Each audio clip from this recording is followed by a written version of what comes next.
how important is this taken in Sri Lankan companies? Do Sri Lankan companies take this thing seriously in terms of, using PR, to manage stakeholders? I would say not to the extent that to what PR, to the kind of counsel that PR can offer. They would still, okay, so what companies do here typically are, they want the newspapers and the onlines to stop publishing anything about them.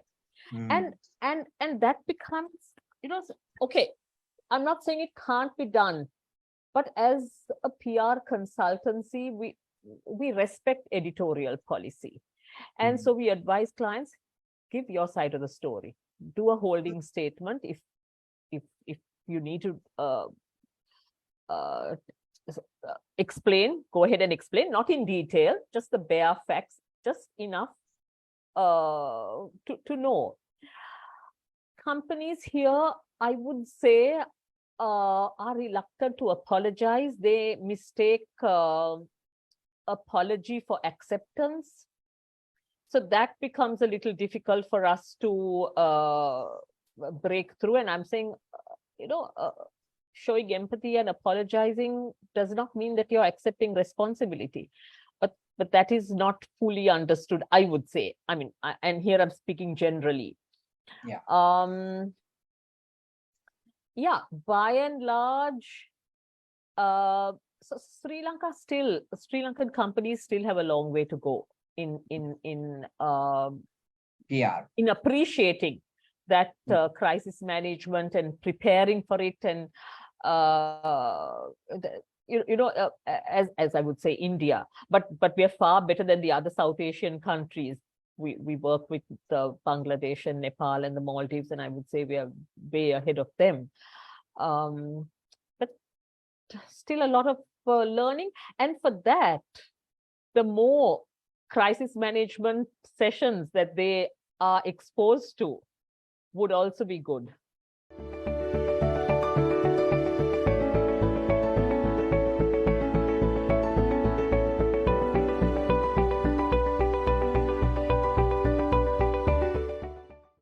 Good evening, everyone, and welcome to yet another MBA Diary session. Today, we have the topic, New Trends in PR. And to introduce our speaker for this evening, I'd like to welcome Dr. Rohan Tatukorala, the pioneer behind the MBA Diary series. Doctor, over to you.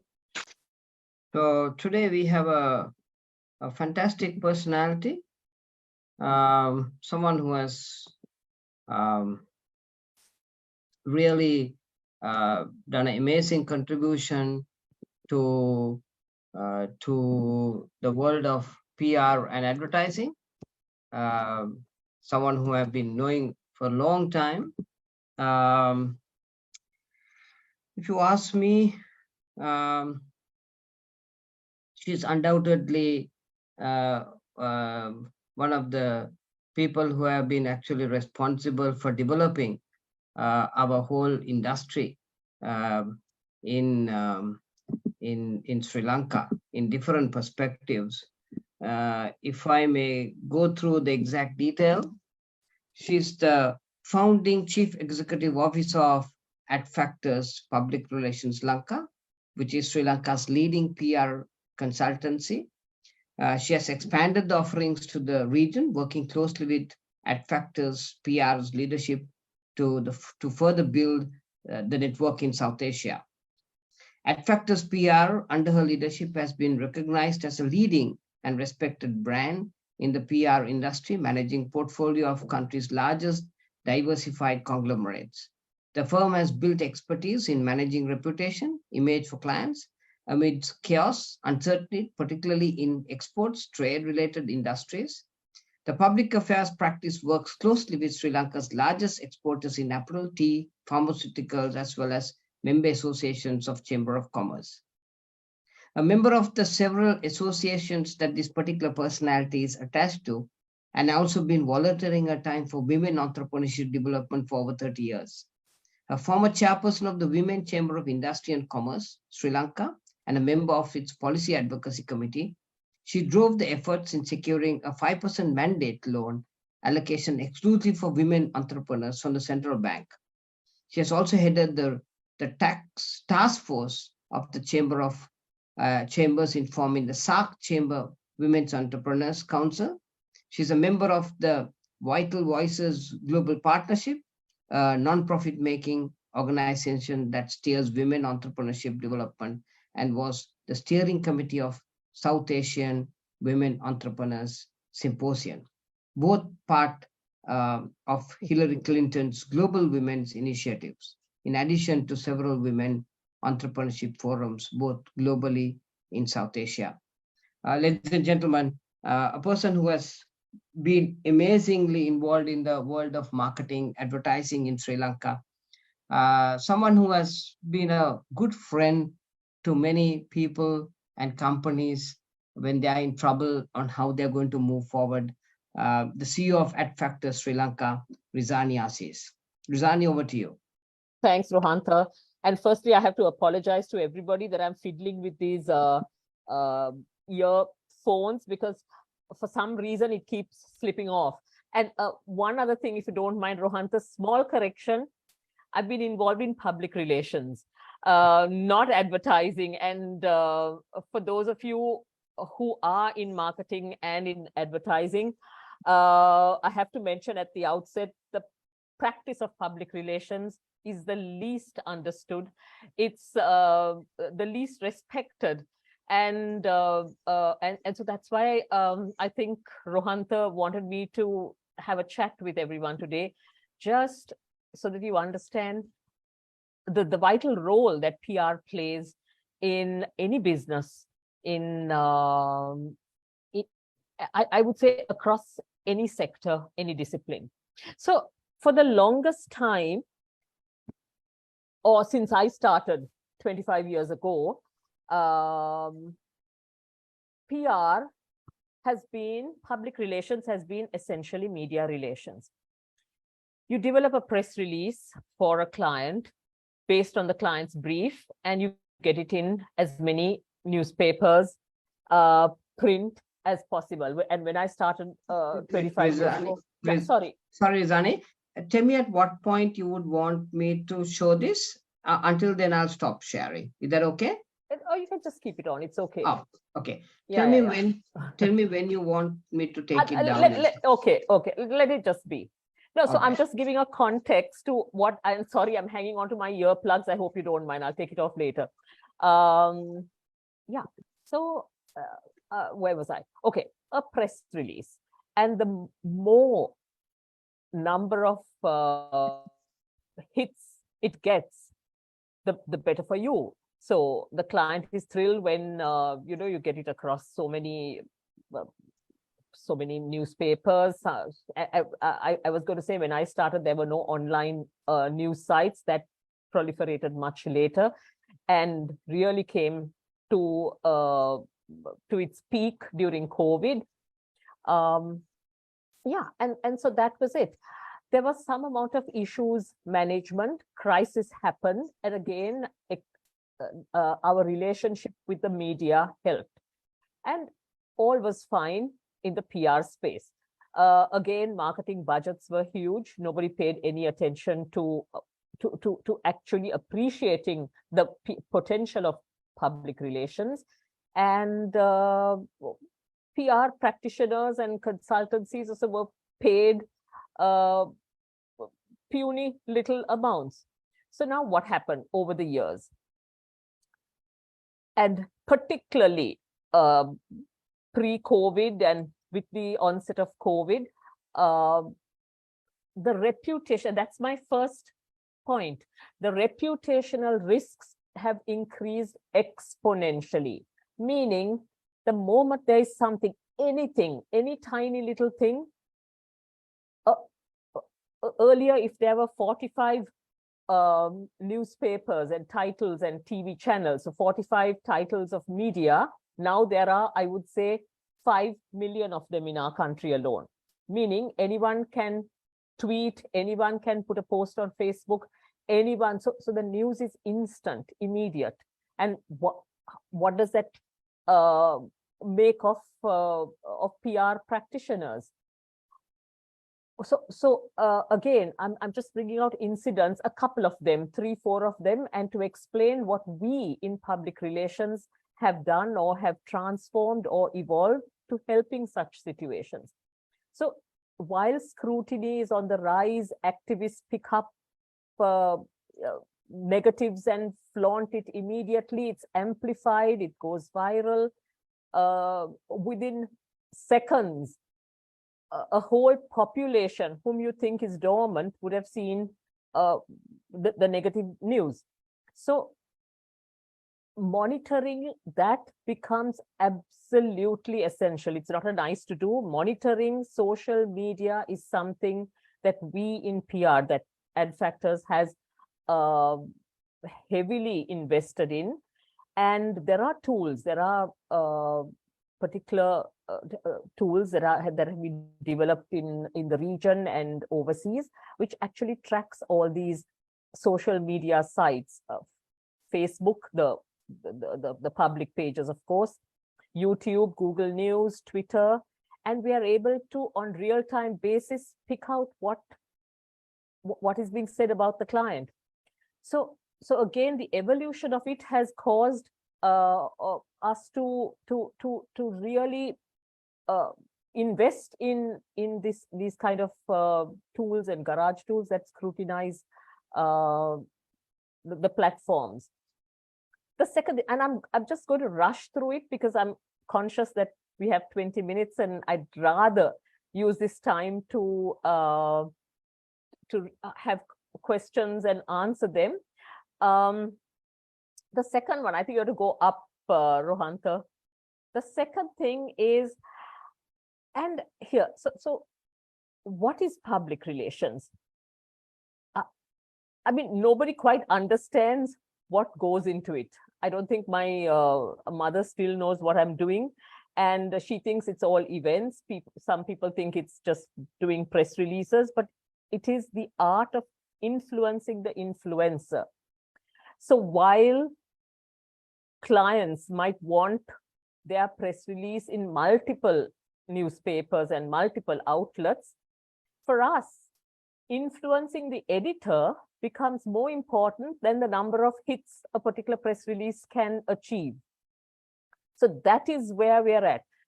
Again, coming to influencing the influencers, I have to say that, again, during COVID, obviously the newspapers stopped publishing. They stopped because the newsprint became exponentially expensive. And everything had to be online. People started consuming news online, and that's become a trend. A lot of young people, I won't say young people, I mean, older ones like us still love to read news off a newspaper, but online is the medium. But research shows that people still consume news, news as from off on a newspaper online site. So they'd rather, because that's credible, that's an important piece of information, and people haven't stopped. So the importance of, I'm calling it print, but the importance of newspapers, whether online or print, still is a dominant force. Meanwhile, user-generated content has also become, so here we are grappling with what the client's brief is, plus having to deal with multiple factors where we don't control every bit of news that goes out. User-generated content is huge. People rather see stories and hear from whom they consider as influential or key opinion formers, and even brands are using that medium for getting their message across. So again, what I'm trying to get at is print still remains a dominant medium to inform and influence, but user-generated content where people put out videos and where first-hand information is put out is becoming more attractive. So that's a trend, and something that we will have to keep pace with. The other thing, sorry, Rohanta, I just, yeah. So I spoke about the changing paradigm of media, and I mentioned the first part of the huge exponential reputation risk for companies. Now, what does that mean for PR practitioners like us? And when we recruit, so we've veered away from recruiting from the traditional pool. Earlier, we would recruit ex-journalists, we would recruit communications professionals from marketing and so on. I'm taking it off because it's just getting in my way. But now, increasingly, and Adfactors, my office we've recruited a lawyer, we've recruited people from think tanks. We're looking more at domain expertise. Our parent company in India has recruited a doctor for its healthcare practice. And we feel that knowledge, having the expertise, having the knowledge in the different disciplines makes for a much richer ability to counsel and offer leadership on strategy. And I just feel that the past 3 years, COVID plus, of course, the mother of all crises that we Sri Lankans had to face, has really changed the dynamics of how we recruit. Even the kind of work we do, and for a particular client, we had to start developing advisories. Now, that's the kind of thing that global, I would say, consulting firms like management consulting firms like McKinsey or even the Boston Consulting Group would do. But we had clients where their business partners wanted to, especially during the last year's economic meltdown, wanted an unbiased view of the ground situation here in Sri Lanka, given that the media was sensationalizing what was going on here. And that became another business revenue for us, a revenue stream. So again, changing and adapting as we go along is a trend, and I see greater potential for it as we move along. So digital first thinking will definitely be the new order. Sorry, Rohanta, I know, never mind. Yeah, more than ever before, clients will ask for PR solutions to address specific business needs, it ranges from reputation issues to change management programs, corporate branding, or capital, or policy imperatives. So another thing that we've started, we have a unit called Strategic Communications, or StratComs for short, where we help clients who in communications towards policy. Now, again, that's beyond just ordinary brand marketing. Policy on tax issues, policy on whatever issues the clients will have on an SME policy in the banking and financial space. How print and written words, Rezani, tends to have a huge influence on opinion forming. Yeah. So clearly, yeah, print and the written word is the strongest medium for impact and opinion. That remains. And again, I'm holding on to this. But what has happened is how that is consumed has changed. People are not interested in long-winded, long articles unless they are very, very interesting, and you encapsulate them into package them. It's the new generation. It's also people are consuming news in snackable content. So again, see, I'm talking about new trends in PR. So us as PR practitioners have to advise our clients, and we also have to develop content that is easy to digest in that snackable format, and absolutely punchy. So within a couple of lines, I would say the news has to be belted out. Is this really getting in the way? No, very, very clear, Rezani. Okay. Very clear. Yeah. So basically, the size of content has to match the consuming habits of the reader.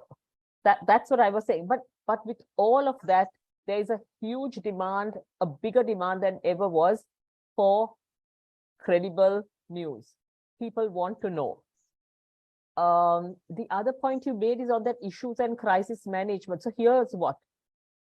Right through COVID, right through the economic crisis, lots of companies faced lots of issues, and they're still facing. So during COVID, the healthcare sector was terribly maligned. I mean, unfairly so also, because they were also coping just like we were. Then the pharmaceutical sector was called out for also quite unfairly. But here it's a people. I mean, you can't really pass judgment. Also, the people were panicked. There was anxiety, all of that, and that came out strongly in terms of how it was portrayed on social media. So we had clients whom we had to constantly offer counsel to, and sometimes it's best not to react and just watch and wait as well. But you're right, I like those examples that you gave. So many examples overseas also on what clients do. So there's one thing, is in preparation for crisis is to manage stakeholders, like you said, and as a practice we do stakeholder mapping and mindset. It's very important, and the monitoring tools also are able to track the sentiment. We do a sentiment analysis, all of that. The other thing is, once a crisis hits, how you as a client, how you react to it also becomes, you carve out your future. So doing the right thing or having the right empathy. And there were big companies that by not doing the correct or seemingly empathetic or taking a stance that didn't resonate with the ground situation became adverse for them. So yeah, that's the kind of so again, coming to PR professionals and the profession, if you ask me what we actually do, I would say we are arbitrators to a client's problem. Again, just pinning it down to say, or we represent the client's business interests through communication. Just narrowing it down to say image building and all that, that's an old stance. I think that doesn't work anymore. Of course, we are in the business of image building and reputation, but image building without any substance to it cannot be done. So yeah, because people are no longer interested in fluff. There has to be believability. Fantastic, Rezani. Rezani, one other thing. Sorry, I just want to touch on the influence of artificial intelligence. Yeah. Just a parting shot here only to say that again, many people think that AI and ChatGPT and all these new, they're great. They're great for, I mean, we run ChatGPT on our media monitoring tools for faster, to get precise conversations, all of that. But it cannot replace the human element that a practitioner brings to the table. Yeah, Rohanta, go ahead. You're going to ask me something. You talk a lot about user-generated content will boom. Yeah. Why is that, Rezani? Because, see, it's like this. Would you rather see a still advertisement or a documentary that a company has developed, a video, or would you rather see real life stills of the same company? If they without or rather, I mean, I'm not rooting for user generated content without a a orchestrated proper video piece. All that's fine, but there's a more, again, it boils down to a credibility factor. Yeah. So having your employee testimonials, having others speak for you, whatever, impromptu, or having that played out becomes far more, there's more resonance. It relates better than an orchestrated piece that people know the difference now. Oh, you're right, Rezani, because the other day, I was doing the tourism master plan for the central province and the Ur province, which was funded by UNDP and EU. And the other day we went and presented these plans to the Minister for Tourism at the Tourism Ministry, and we were, discussing strategy. And what came out from the experts was that rather than seeing a beautiful advertisement about a country, a traveler in his own phone capturing experience in either Ella, or maybe capturing experience of eating, on the wayside, some pineapple or mango, and putting some photographs. They say that you get higher viewership through those very unprofessional cuts rather than the beautiful ads that you would put. You're spot on, Rezani. And that's going to become a trend. Yeah. Yeah. Rezani, what if I may ask you,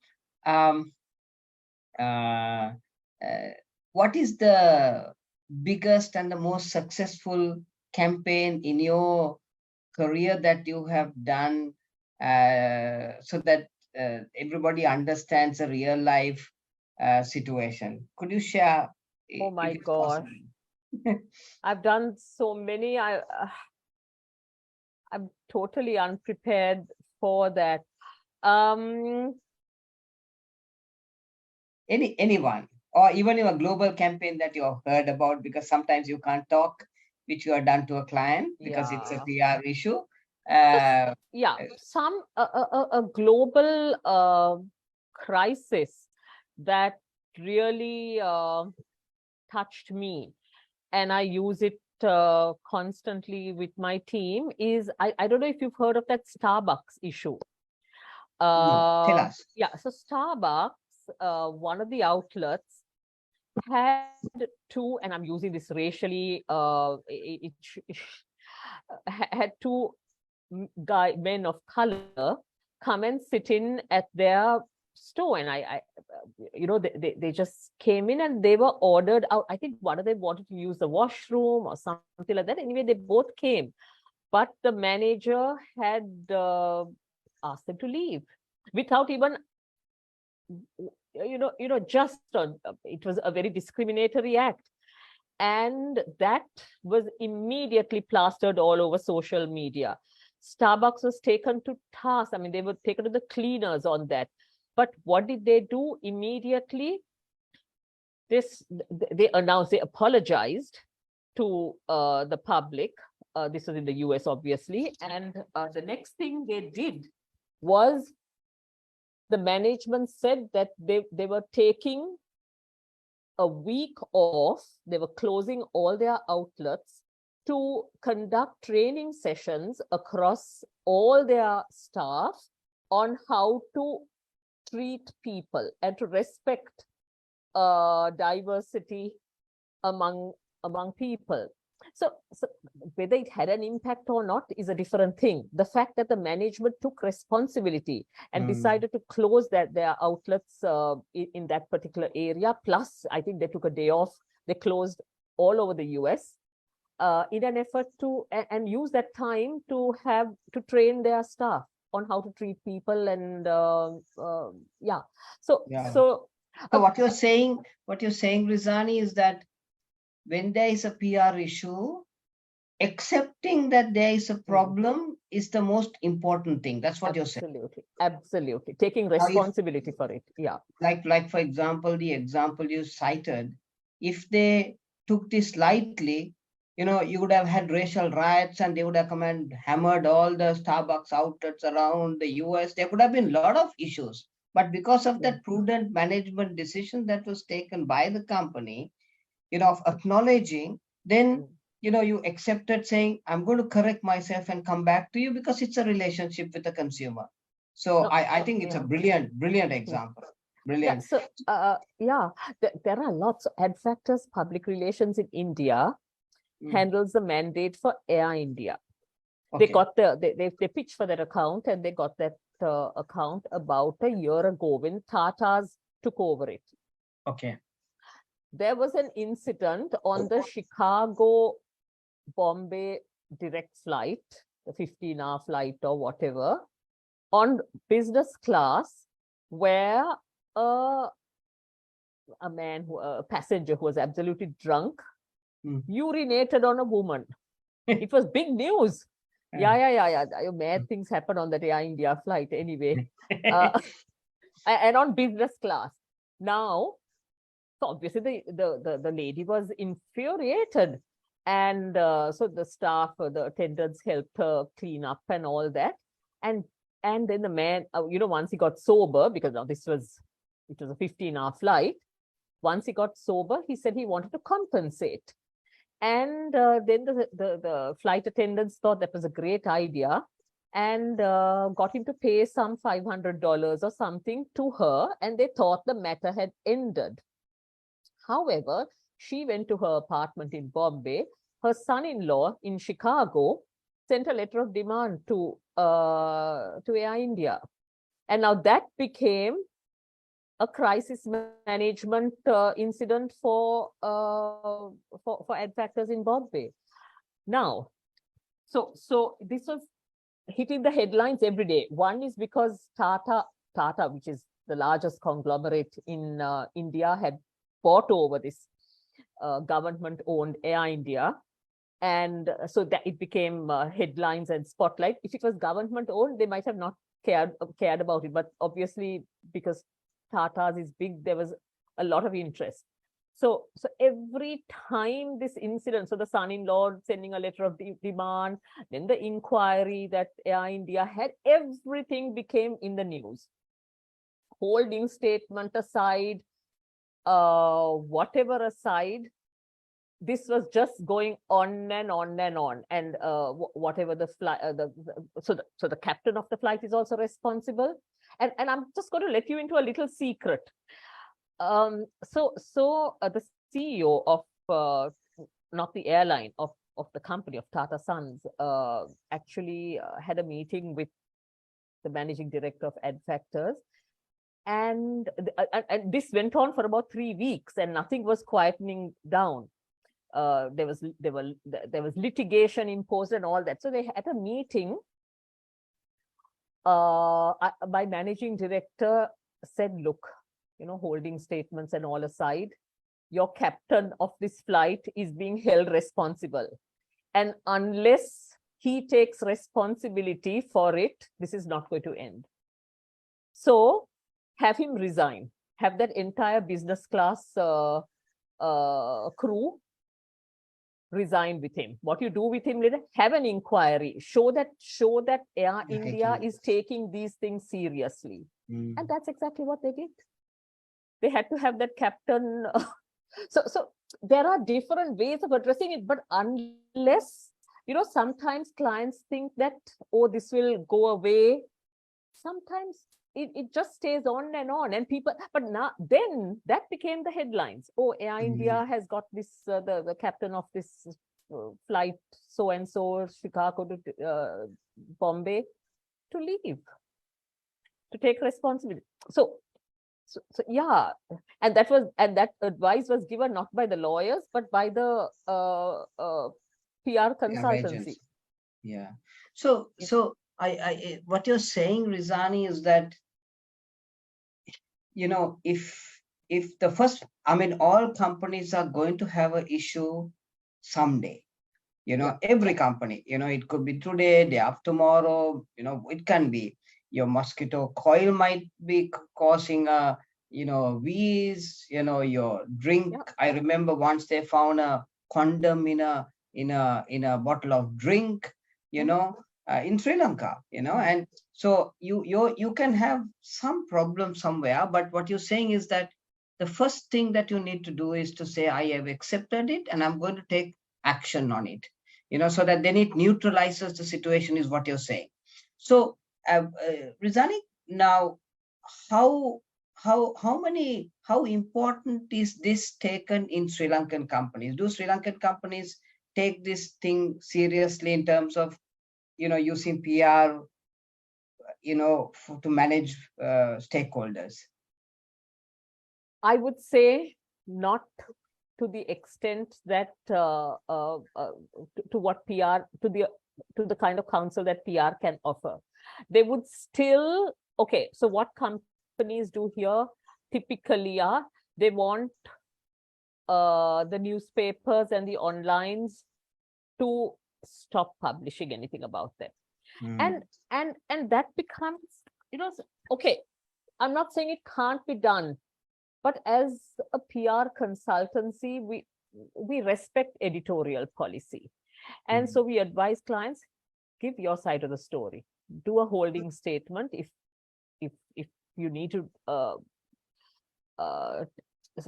explain, go ahead and explain, not in detail, just the bare facts, just enough to know. Companies here, I would say, are reluctant to apologize. They mistake apology for acceptance. So that becomes a little difficult for us to break through. And I'm saying, showing empathy and apologizing does not mean that you're accepting responsibility. But that is not fully understood, I would say. I mean, and here I'm speaking generally. Yeah. Yeah, by and large, so Sri Lankan companies still have a long way to go in PR, in appreciating that crisis management and preparing for it, and as I would say, India, but we are far better than the other South Asian countries. We work with Bangladesh and Nepal and the Maldives, and I would say we are way ahead of them. But still a lot of learning. And for that, the more crisis management sessions that they are exposed to would also be good. Rezani, is it fair to say that you can use a PR agency when there is change management? Absolutely. Absolutely. Yeah. Okay. And yeah, can you give us an example, Rezani? Yeah. So during privatization, and this is when I was in my earlier role before Adfactors, we did change management for several companies, divestiture. At that time, there was the Lanka Steel Corporation. Then there was Sri Lanka, the telecom, when it divested to Suntel and Lanka Bell ages ago. Now, so one of our clients is the Planters Association of Ceylon, and I'm just making it very public.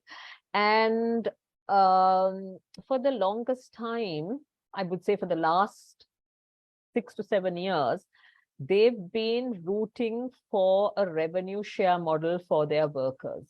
And I'm saying it publicly because I believe in it, and I think that's the best way to go. Where their tea harvesters, the families are given certain blocks of land, and where they can tend and then sell so it's smallholder model where they can sell the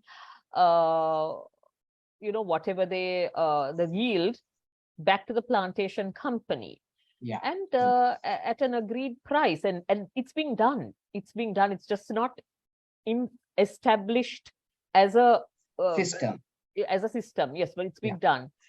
And we are, I mean, even within that, there is change management. We're using training of the trainers, programs to instill in them a sense of entrepreneurship among, I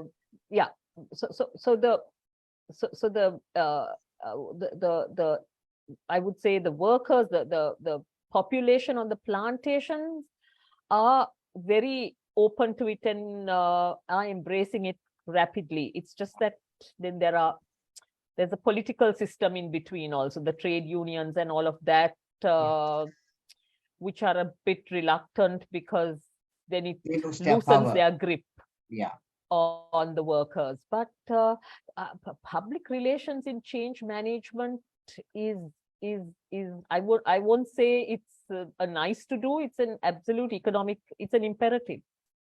I mean, I remember, Rezani, even in the apparel sector, they had a huge crisis where one generation doesn't like their children to be a juki girl. And then again, they followed change management where they gave the dignity of labor for a worker. Just like in the tea industry where people are given an apron, so that there was dignity of labor. And I suppose that's again part of change management to make sure there's continuity of that particular industry. And what you said is so right, because when you analyze the money that you earn and the productivity issues that tea is having, this giving ownership to a hectare of land, telling them to harvest the tea, give it as bought leaf to a local factory, is one strategy that had worked so much in countries like Kenya and places. Which you're saying you have to manage the people, you have to manage the unions, you have to manage the government, you have to manage the media, and you keep it, you build, the PR agency handles the whole change management, where people say, okay guys, I think we should go for this whole thing of ownership to be given, so that's a fantastic example. And why I'm harping on this, Rezani, is because right now in class for the subject performance in organization, we were studying this whole theory of change management and how important communication is in creating awareness, making people understand that that particular change is good. And then, of course, for them to say, I'm going to be the agent of change, So that is so true. Would you like to, sorry, go ahead. What I was going to, sorry, I'm jumping. That creates hope. Our country is at an inflection point. Are we creating hope for the people? I think whatever positive that's being done, or whatever that needs to be done, or to say that in a year's time or 2 years' time, or in the short term, in the long term, this is what the plan is again giving hope. And that's in communication. It has to be done, and there's a complete gap in that. Rezani, it's so important. It's so coincidental. I never spoke about this before, but I was just discussing this with the group, and we were discussing, saying that if change management process was much more impactful on how to manage this crisis, we can sail through much better. And what the part of communication is crucial, So it so happened that you're just sharing this thing, and I mean, please continue. No, so I'm just looking at, to me, India is a shining example. They've just launched they've just launched their rocket in the moon. They're not evolving, they're transforming. We are just at the tip of the little of that big nation. How they handle the change. I'm not saying that politically everything is tickety-boo there. It's not. No. But the positives that they spin out, the whole make in India, from that to double engine growth in the States, it's being portrayed as almost as a first world, but the poverty is languishing. People have tremendous hope. So things like this also create hope, and it's basically creating aspiration and hope. And yeah, I think there's a lot that can be done here. And yeah, Rezani, can you tell us a little bit about the negatives of PR? What do you think are the limitations that happen when you of this whole area of PR? So the challengers, meaning, is that what you mean? Negatives? Yes, as in, yes, yeah, so, yes, yeah. challenges. So the challenges, I would say one major challenge. So we are in the business of consultancy. We are in the business of dealing with people. A major challenge is where the expectations of the client and the consultancy does not meet. And in that is why we feel that counsel, that whom we put out there as frontliners in giving giving idea in counseling the clients, have to be of absolute high quality experience, domain expertise, that kind of person. And that is why increasingly we're taking in people from think tanks and research policy analysts. Yeah, developing a press release is important, is secondary. I mean, but being able to sit in front of a client, understand his business needs, his issues, and to be able to interpret that in a way that gives him a clear communication proposal is a challenge. I would say that we lack the higher education for that. We lack proper university courses. I think there's one at the Kelaniya University, but aside of that, there is no tertiary education that gears people for integrated communications. Then yeah, I would say that is my number one. Okay. Secondly, we also so in terms of our newspaper, print publications and all are also hugely challenged. Everything is imported. The newsprint is imported. They're finding it terribly expensive. I mean, I just feel very, very sorry for them, because we have great caliber of journalists, all of that. But how they adapt, see, what I'm not seeing here adequately is their capacity or ability to put out digital press releases. While so like the New York Times or the Times of India, you get articles with the videos online. Everything is online. Even if we send a digital press release with the backlinks and all that, the system does not support that as yet. So I think that adaptation to quickly make things digital is also very, very important. So those are the few gaps that I see in us going forward in this industry. But other than that, I mean, yeah. So recruitment. So professionals is number one, and then in upping the capability and the offering of the platforms, of the credible news platforms, is also key.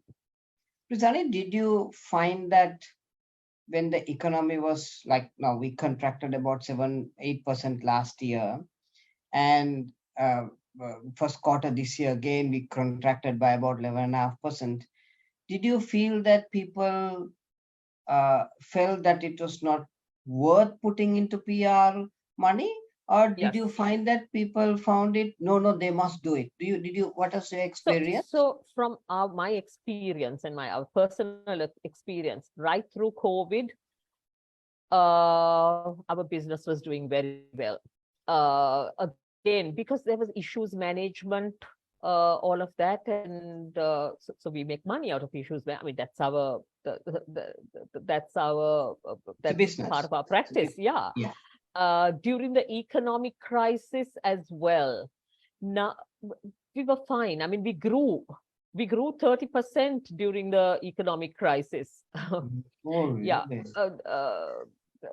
Because we quickly reverted to doing advisories. We looked at different revenue streams, because see online, the newspapers stopped publishing and all of that, but there were other avenues. Then we completely exploited our ability to track social media platforms, because we have that tool, the Meltwater, and so on. And so there were several avenues, revenue streams coming in. This year, yes, the clients have now. This year the clients also feel the impact of the economic crisis, and so they are holding back, and but we are partnering them. They've been our partners for the longest time, and through good times and bad times. So we're saying, okay, we'll be with you till you come out of it. Rezani, something I really can't understand is, last week we had Sabri from Mullen who came and talked about media, and the last year the media spend had increased by 14% to 162 billion, and the current forecast coming out is that Sri Lanka will end up at 190 billion advertising spend this year at rack rates, So let's assume that 50% even goes up, it's fine. What is your view of why Sri Lanka is here putting money for advertising? I can't understand. Yeah, and then they pay PR people peanuts. We get the same amount of space for absolutely free, and we get. I keep saying PR consultancy, PR professionals are treated like the little poosaris. We are called for a birth, for a death, when there's crisis. I mean, metaphorically, when there's good times, bad times, whatever, and then we are paid that little peanuts, like what you pay a little priest that comes to your home. But no, I would say that's interesting. I know the price of ads has gone up, but still, I mean, to have such a huge incremental growth, I don't know. Maybe they feel that it works for them, and TV ads. Rezani, my question actually is that since you're handling, I mean, you have exposure to global markets. Do they see that PR develops in relation to other forms of communication simultaneously? Do you see that in other markets? So other markets also have this. I'm talking about the South Asian markets. Other markets also have the same issue. I know India charges way more than us, but they have similar issues where, in comparison to paid for ads and so on, the income on a public relations retainer, PR retainer, is minimal, is very, very low. That is there.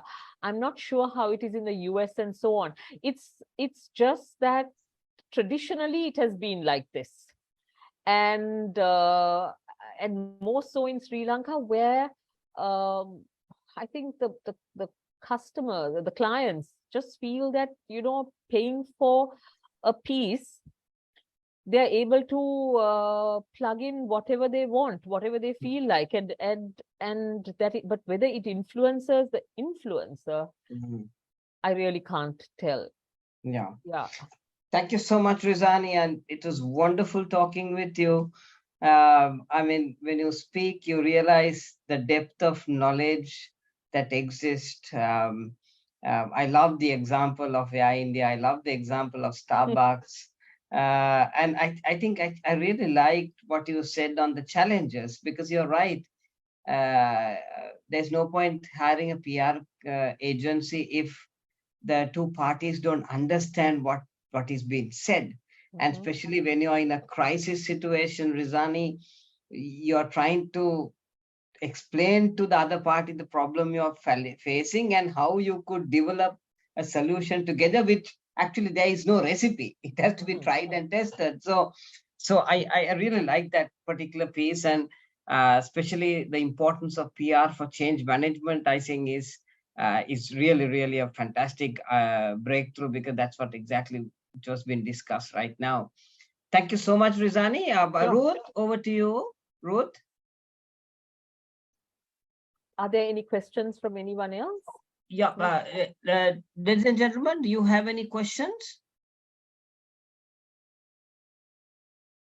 If you're not, you can always send a WhatsApp, or you could send a mail, and I could share it with Rezani, who will get back to us.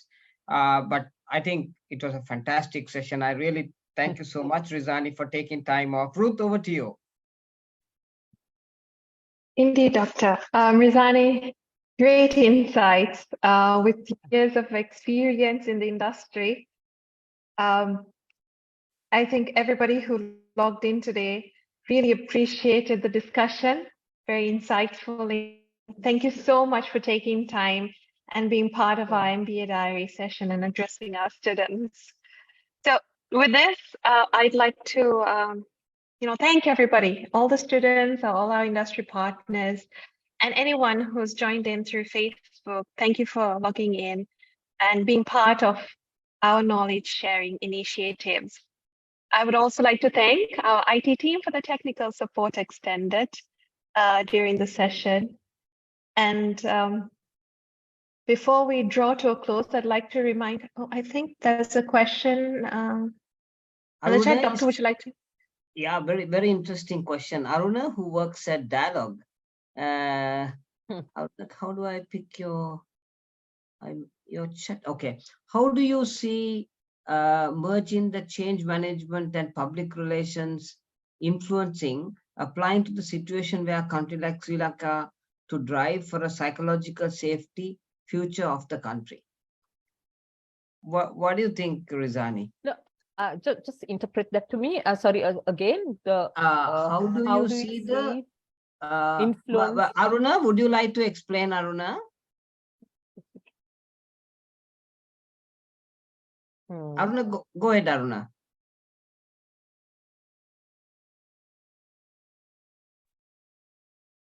Hello? Hi, Aruna, we can hear you. Go ahead. Yeah, my question actually, how we can merge this change management and the public relation to the country like Sri Lanka, for the current situation, and to make this people's thinking now. We always think that the country is going like to the hill, right? To going down. So how we can make this change management and the public relation to make the people's mind, okay, we are driving to the like a positive way, the country will be good, just to make the people's attitudes positive. How can PR be used? Okay, super. Yeah. Rezani? So first and foremost, we have to see in this situation who the key spokespeople are.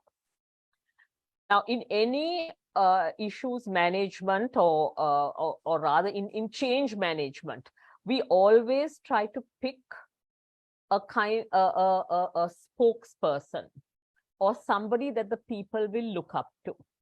right now, I would say, and please, and this is again my opinion, this I've been thinking about it, but the president right now is the most he's looked up, is the most sought after, because we are pinning all our hopes on him, on his actions, all of that. Now what he says becomes becomes or sets the pace for our hopes, basically, and that it filters down. So while I feel that we are on a right direction, and I'm speaking out aloud, I hope this is just within the four walls, I'm a little taken aback when he addresses certain publics. I mean, he has gone to a school, and and when he talks about, when he's just when he goes about saying, or rather scolding and using a tone that the people anyway are all, that psychologically they are, it's been traumatic. The people are traumatized. There's a lot to cope with. There's a cost of living, all of that. I think giving hope means you have to talk about what's happening in the country and not to just berate them. So yeah, again, I'm saying this because he's the, in this situation, he's the client. He's the administration is the company. Yeah. And what they say out, what they built out, how they speak to the public, is what creates hope and aspiration. So just going and saying, unless we get all these, there are things happening. That's for sure. If you read the Nikkei Asia, all of that, while poverty has happened and it has happened all over the world, there are positive things happening, and he's playing a key role. But the communication is not happening, and it's putrid. So, if I may, so unless that corrects, that situation is corrected, I'm sorry, I can't see us having that much of hope, and we are just players in the field. So what Rezani is giving is just an example, Aruna, is that when you are, I think she's talking of fantastic, what she's saying is that when you appoint your team and who is going to be the people who are going to communicate this idea, you got to make sure that the people who communicate the idea can manage the nuances of the target group. And if you don't do that, it's like like people will stop believing in you. And then what happens is, how do you drive change? So it's a very difficult thing to manage, because at the end of the day, all of us are human beings. Mm-hmm. But what Rezani is saying is from a very strongly PR management, practical point of view. What she's saying is that you have to be very conscious that the person who communicates does the communication vibes properly. So that's the point she's making. Mm-hmm. She took an example of the current situation. Go ahead, Rezani. No. So the situation is just an example, because you asked about Sri Lanka to drive a safe future of the country. It's not to, it's my personal thinking. Again, I want to reiterate that I have the fullest confidence that we will get out of it. And I think the person at the helm is making all the right moves, definitely. But to quote Rohantha, the vibes are not coming through. Yeah. So what Rezani is once again saying is an example of where you must test it out, like in the typical change management process, Aruna. Continuously, you need to have feedback coming in and adjusting the system. So when this situation happened in this school, immediate feedback needs to come in post that meeting so that you manage the situation. So I think the importance of proper PR management, especially in change management, is absolutely crucial. And when you look at the Obama administration, the Clinton administration or the Trump administration, they have PR consultants who run the whole campaign. Yeah. They and every day in the evening they have a chat with the with the president or the president to be or the people who are running and saying, what did you do right? What did you do wrong? They will take videos of how you conducted yourself and tell how you can improve. So I remember when you studied the psychology of Obama on his campaign called Yes We Can, the PR agency only recommended him that he must run to the stage. He must not walk.